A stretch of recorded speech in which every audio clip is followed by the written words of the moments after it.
দেখুন, পৌরসভা সংক্রান্ত মামলায় ডিডি হিয়ারিং কল করেছে, এটা তো প্রশাসনের কাজ। প্রশাসন যেরকম ভাবে মনে করছে ডাকছে, এটা তো আমাদের সাবজেক্ট না। বাট আমরা এটুকুনি বলতে পারি, উনি চেয়ারম্যান থাকাকালীন পৌরসভায় অত্যন্ত পুরো দুর্নীতিতে ডুবে গিয়েছিল। বিভিন্ন মামলা চলছে এখন, সেই সংক্রান্ত অনেক মামলাই চলছে এখন। হয়তো সেই মামলার ক্ষেত্রেই হয়তো হিয়ারিং কল করেছে কিংবা নোটিশ সার্ভ করেছে ডিডি। বিরোধী দল করার জন্য নাকি চাপ সৃষ্টি করা হচ্ছে? বিরোধী দল করার জন্য কি? উনি যদি দেখুন, যদি কোনো ইস্যু না থাকে, এত ইজি একটা কেস দাঁড়াবে, কেস দাঁড় করাতে তার মেটেরিয়াল লাগে। উনি যে সময় চেয়ারম্যান ছিল, সেই সময়কার যেসব মামলা আপনারা যদি আসেন, আপনাদের যদি খুলে দেখাই, বললাম না, মিউনিসিপ্যালিটি দিয়ে একটা অ্যামাউন্ট, খুব হেভি অ্যামাউন্ট ডিরেক্টলি ওনার ফ্যামিলির লোকের অ্যাকাউন্টে হিট করেছে, তার এগেন্সটে কোনো কাজও হয়নি। এগুলো আছে তো, এগুলো উনি অস্বীকার করলে তো হবে না। এই চরমভাবে দুর্নীতি ছিল। যেমন কোঅপারেটিভের মামলা আছে, ফেক এই ওয়ার্ক অর্ডার বার করে কোঅপারেটিভ দিয়ে টাকা বেরিয়েছে, এগুলো তো হয়েছে, এগুলো তো অস্বীকার করার জায়গা নেই।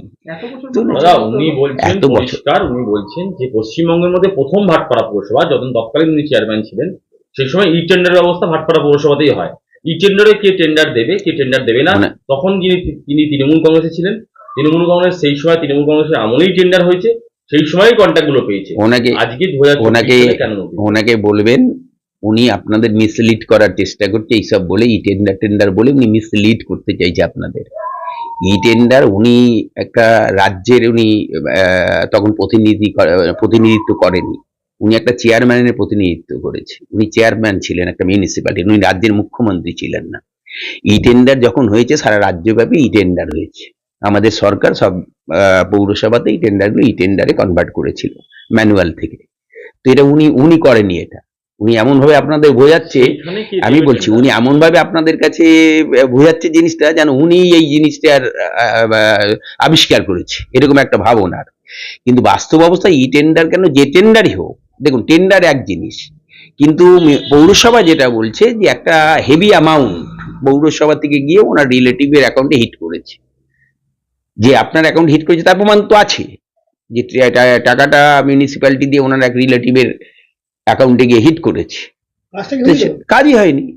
এবার কাজ হয়নি, সেটাকে তো উনি অস্বীকার করতে পারবে না। এর সঙ্গে ই টেন্ডারের কি সম্পর্ক? টাকাটা তো গেছে আপনার কোন রিলেটিভের অ্যাকাউন্টে, এটা তো অস্বীকার করতে পারবে না।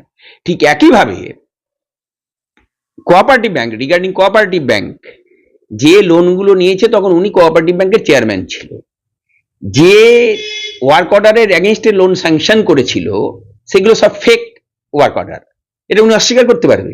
ওয়ার্ক অর্ডারটা উনি সাইন করেছিলেন তো, এবার তার এগেইনস্টে টাকা, সেই টাকা তো এখনো শোধ দেয়নি, তো সেই টাকাগুলো তো কোঅপারেটিভ ব্যাংকের কাছে ডিউ থেকে গেছে, এনপিএ হয়ে গেছে।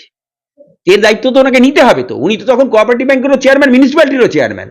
সব দিয়ে দুর্ভাগ্য, ওনাকে এটা বলবেন, উনি ই টেন্ডার বলে এমন হাবভাব একটা দেখাচ্ছে, উনি কোন কত সৎ এইভাবে দেখাচ্ছে। ওনাকে বলবেন যে মিউনিসিপ্যালিটি দিয়ে যে টেন্ডার ওয়ার্ক অর্ডারটা পাস হয়েছে, সেই টেন্ডারটাই কিন্তু অর্জুন সিং এরই সাইন ছিল। আর তখন কোঅপারেটিভ ব্যাংক যে লোনটা ইস্যু করেছে, তখনও কোঅপারেটিভ ব্যাংকের চেয়ারম্যানের নাম অর্জুন সিং। সুতরাং কত বড় একটা র্যাকেট ভাবুন। তো এইটা উনি অস্বীকার করে, এর সঙ্গে তো ই টেন্ডারের কোনো রিলেশন নেই। উনি আপনাদের কাছে ই টেন্ডার বলে এমন একটা ভাব তৈরি করতে চাইছে যেন যে কোনো দুর্নীতি নেই, কিছু নেই। কিন্তু ওনাকে বলবেন যে মিউনিসিপ্যালিটির যে টাকাটা মিউনিসিপ্যালিটি দিয়ে বেরিয়েছে, সেই টাকাটা আপনার কোনো রিলেটিভের অ্যাকাউন্ট থেকে হিট করেছে।